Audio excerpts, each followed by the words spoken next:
There's a fundamental change occurring in the world of technology. A new type of computer that's arriving in the unusual form of a coffee table.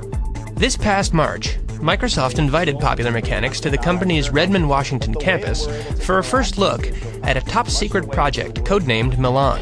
It is the first of its kind in that it is a new paradigm in computing. It's called surface computing. This type of interface works especially well for photo sharing, maps, and menus, where browsing on a traditional screen pales in comparison to the detailed, hands-on manipulation people are used to with paper.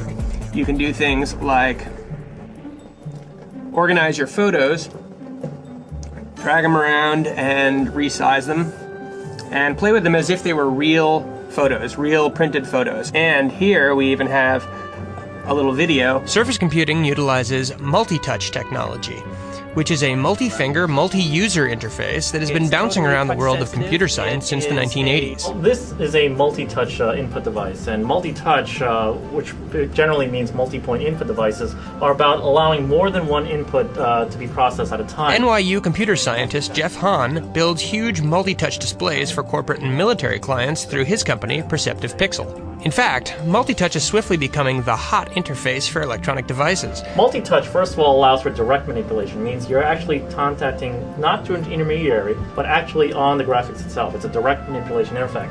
Two, it means that I can do more than one point at a time. I can actually use 2 or 3, which means I can manipulate more things at a time. With a mouse, you can only manipulate 1 or 2 things at a time. But where Microsoft's Surface computer truly gets mind-blowing is how it interacts with other devices.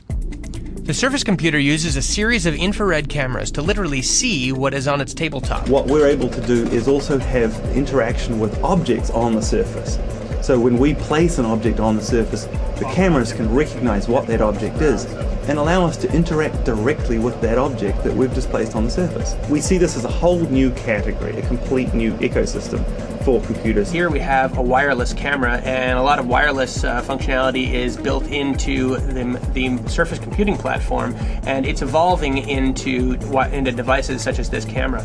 So here we're going to take a picture of my colleague Eric Sofji, and we can then just put the camera right on the device and use that picture, which is, I think, enormously flattering of our friend Eric Sofji. Great angle. And really blow it up for maximum embarrassment. We have a cell phone, and all the wireless linking is going on behind the scenes in the table. So you can take your photo and then just instantly put it on your wireless device and then take it with you. Now you've basically taken 2 devices, and without having to plug them into a computer or sync them up, you've transferred content from one to the other. Although Surface computing may eventually find a place in the home, Microsoft initially plans to sell the devices to commercial partners such as T-Mobile, Harrah's Casinos, and Starwood Hotels. The $5,000 to $10,000 machines will start showing up in local retail stores as early as the end of 2007. But where is all of this leading? Computer scientists see a near future of ubiquitous computing, where people are surrounded by intelligent surfaces. Maybe the surface of your kitchen table, or it can be in front of your television, and it can help you to control your television kind of as the ultimate unlosable remote control.